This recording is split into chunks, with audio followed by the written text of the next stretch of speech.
Hello friends, today we will solve the fifth exercise problem given in the textbook of accountancy. Suchita and Gayatri are partners sharing profits and losses in the ratio of 3 is to 2. So 3/5 is Suchita's share whereas 2/5 is Gayatri's share. Trial balance as on 31st March 2019. And see, this trial balance is not in ledger form, I mean in T form, where left hand side is debit balances side, right hand side is credit balances side. That is not the format. This is in journal form. So here we must be very particular about understanding the items which are given combined, like the first item, purchases and sales. It looks like it's combined item, but as particulars column is common for debit balances and credit balances, we will have to understand properly which amount belongs to purchases and which one belongs to sales. Purchases are expenses. So expenses show debit balance and income show credit balance. Therefore, 65,000 belongs to purchases and 1,85,500, that amount belongs to sales. Purchases are debited to trading account and sales are credited to that account. Works manager salary. Works manager, this personnel, this employee performs his job at the place where goods are produced, manufactured. I mean, it's a kind of factory manager. This is direct expense. Simply, works manager salary. He is not general manager, but it's works manager. I mean, working at factory level. This expense is treated as direct expense. So, this salary is debited to trading account. Capital is given Sucheta Gayatri, opening stock, trading account, debtors and creditors. Now, two amounts are given in front of this item. Debit balance belongs to asset and credit balance belongs to liabilities. So obviously debtors are asset. So the amount of debtors is 47,500 and 35,000. The credit balance is of creditors. Wages and salaries. These are not two different items, only one amount is given. Here the item is beginning with wages. So salaries are treated as direct expense. Therefore, wages and salaries will be debited to trading account here. Bills receivable is asset, bills payable is liability. They could have given this item like bills receivable and payable. That would have been systematic as we have seen purchases and sales. It would have been possible for them to give this item that way. Then we would have to understand it like debit balance belongs to bills receivable, the asset, and credit balance belongs to bills payable, the liability. Anyway, they have made it easy to understand by giving it separately. Discount, and here the balance given to discount in the trial balance is credit balance. This discount is discount earned, discount received. So it will be credited to profit and loss account. Motive power is direct expense. Custom duty. Custom duty. In the previous problem, we have seen import duty, isn't it? So import duty was direct expense, isn't it? As it was concerned with purchase of goods. Now, what about custom duty? Just like import duty, it is also direct expense. Interest. it is having credit balance, so its income for the business will be credited to profit and loss account. Unproductive wages means the wages which are not concerned with the production or manufacturing process or acquisition of goods process. Unproductive wages are indirect expense, therefore they are debited to profit and loss account instead of debiting it to trading account. Audit fees, rent, conveyance, these are indirect expense will be debited to profit and loss account. Goodwill, copyright, building, they are assets. Here, one important item in this problem is partner's loan. I mean Sucheta's loan, and it has credit balance. Its liability for the business means business have taken loan from partner, and it is of rupees 6,150. This loan is liability for the business, no doubt. And if adjustment prescribe any rate of interest to be paid on this loan, then we will have to consider that rate of interest, and we will have to pay, allow interest on this loan. But if no interest is specified in the problem to be paid on the loan from partner, then Partnership Act 1932 says that interest at the rate 6% per annum must be paid if any specific rate of interest is not given. So therefore, it could be a hidden adjustment. We will see. If no rate of interest is suggested in the problem to be paid on this loan from partner, then we will have to pay at the rate 6% per annum on this loan.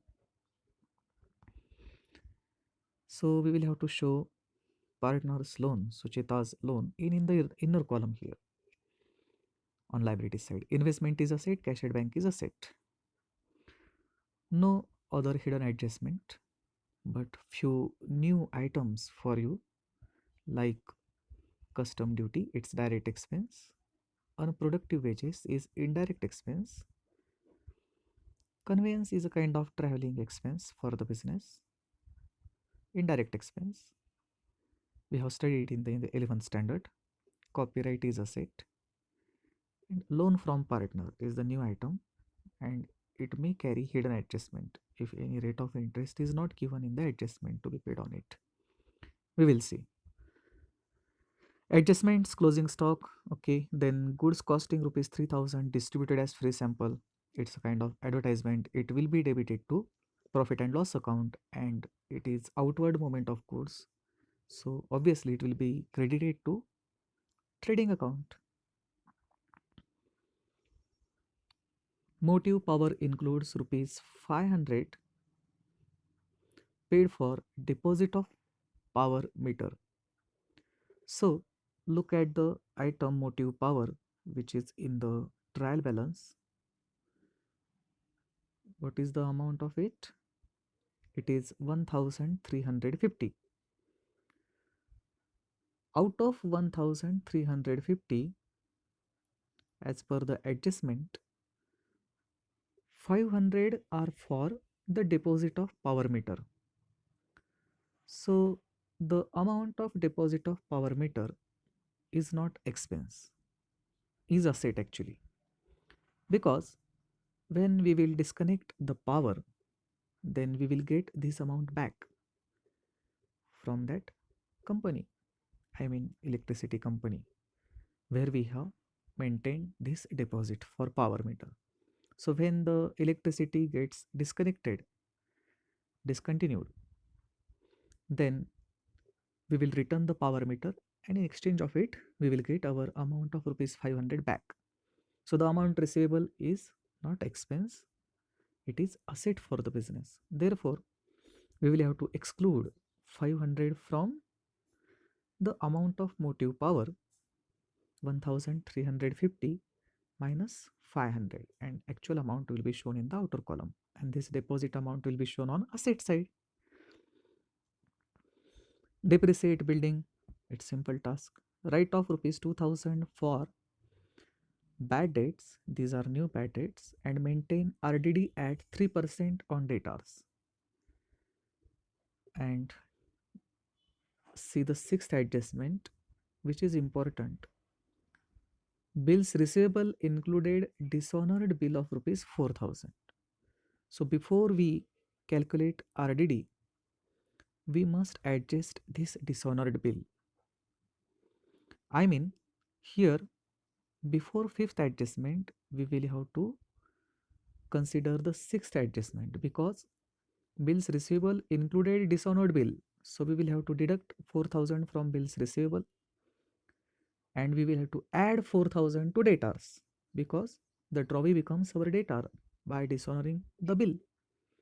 So this act of dishonor will increase amount of debtors of the business. So after adding 4000 to debtors, then after deducting 2000 from debtors, the remaining amount of debtors will be the base to calculate RDD at 3%. So don't forget, before we calculate RDD, we must adjust the dishonored bill, which is mentioned in the sixth adjustment. We have the solution of this problem, and after having a good look of it, we can understand this problem properly. Here it is.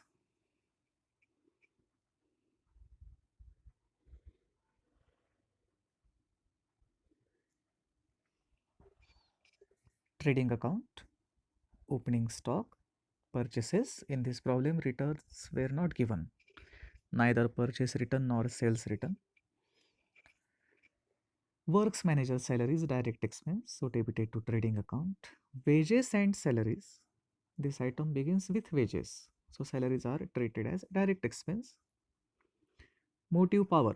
See, out of 1350 we have paid for motive power this year. 500 are for deposit meter. I mean deposit for meter. So this amount of deposit is a asset for the business. It will be repaid by the electricity company when we disconnect the power. Therefore, it will be excluded from motive power. 500 are deducted from motive power and only 850 appear in the outer column. And this deposit is what? Asset for the business. See the last item, deposit of power meter 500. Okay.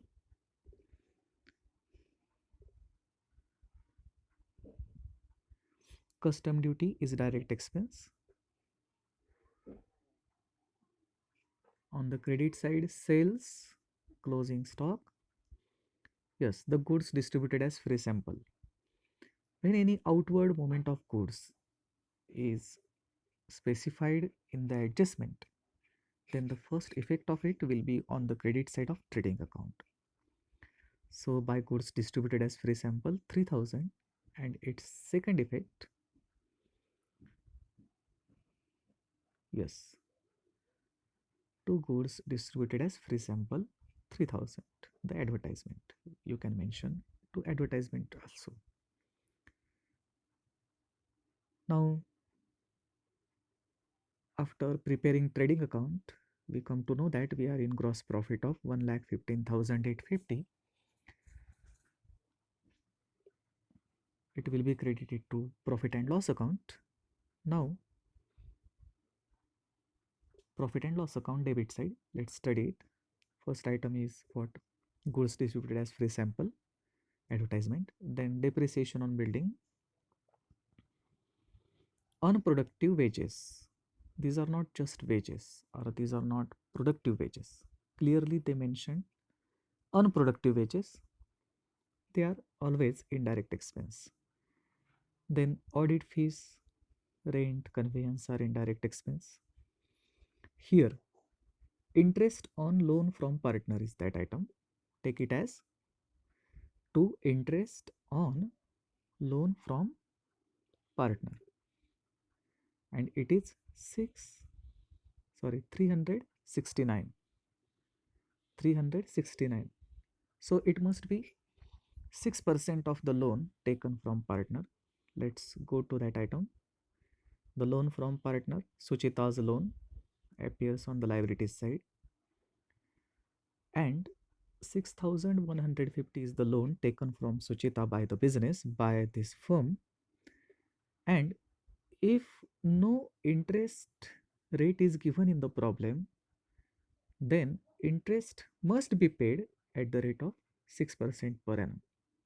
And therefore, 6% of 600 100 sorry 6% of 6,150 will be 369. So this is the interest payable to that partner. We are not actually paying in cash, we are allowing the interest, means it is payable, so it appears on the liability side. Instead of showing it separately, we can add this amount to the loan. So total amount payable to Suchita here, total liability of the business towards Suchita is 6,150 plus 369. So amount payable to Suchita here 6,519, and this interest belongs to this year as this amount was used this year by the business. This is current year's expense, so it is debited to profit and loss account to interest on loan 369. New bad debts and new RDD is there.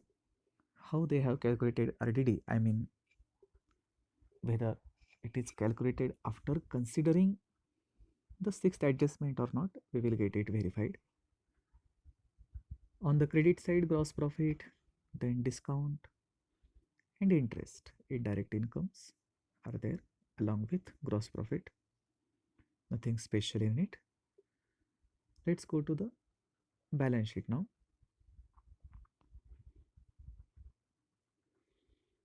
Building minus depreciation, second effect of depreciation on profit and loss account debit side. Then goodwill, asset, copyright is asset. Bills receivable.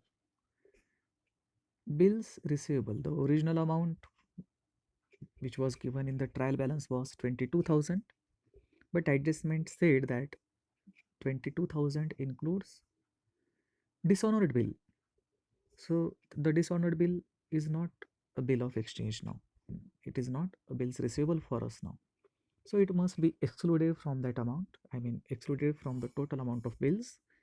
22,000 minus 4,000. Outer column 18,000 is now the exact amount of bills today receivable.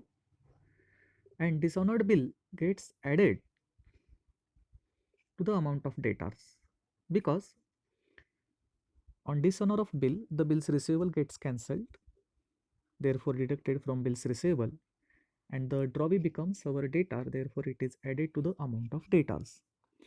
47,500 plus 4,000. Now our debtors are of rupees 51,500.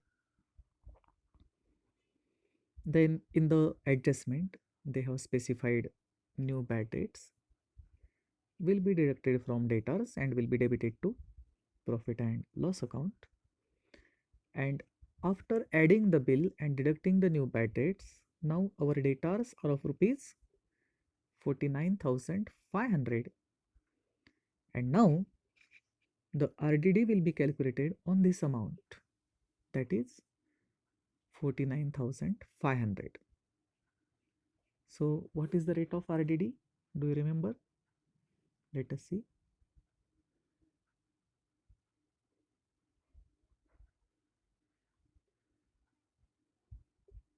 3%.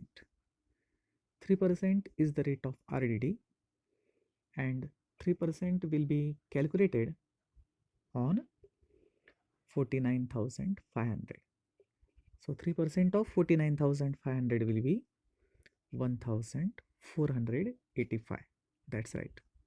So in the outer column, our debtors are now of rupees 48,015. New bad debts and new RDD will be debited to profit and loss account.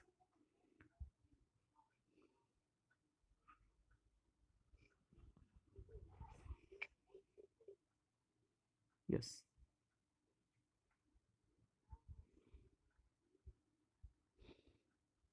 Investment, cash at bank, closing stock, and deposit of power meter. You know, on liability side, creditors, bills payable, and loan from partner Sucheta and interest payable on it compulsorily at the rate of 6% per annum if any special rate of interest is not given that have been calculated and added to the loan. So total amount payable to Sucheta here becomes 6,519.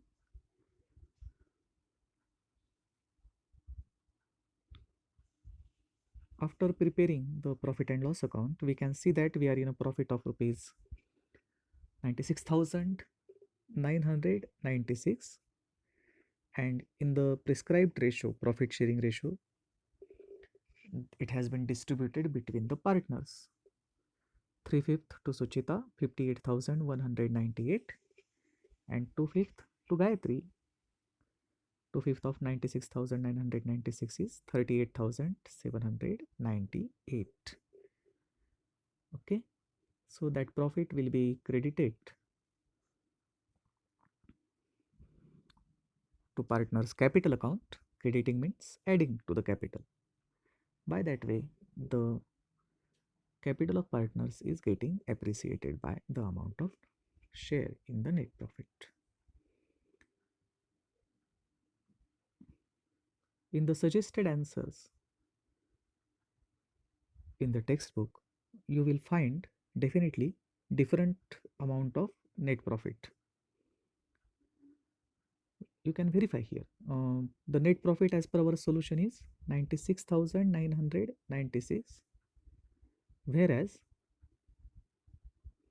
in the solution, I mean in the bracket, they have given it is 97,365. That is faulty net profit, clearly, because we must pay interest on partner's loan either at the prescribed rate in the partnership deed, or if the any special rate of interest is not given, then we will have to pay it at the rate of 6% per annum. The partnership act itself specifies for that. So don't get confused. The gross profit will be the same. Balance sheet total here it is 2000, sorry, 2,80,815, and our net profit is, I mean balance sheet total is 2,80,815. The same. Okay. Obviously, it will not change the amount of total assets and liabilities. Only one change, one correction will be we will have to take net profit as per our solution, not as per given in the book. That is faulty net profit. Okay. I hope you have understood the items in the trial balance as well as adjustments. Now get this problem solved in your notebook. All the best. Thank you. Thank you very much.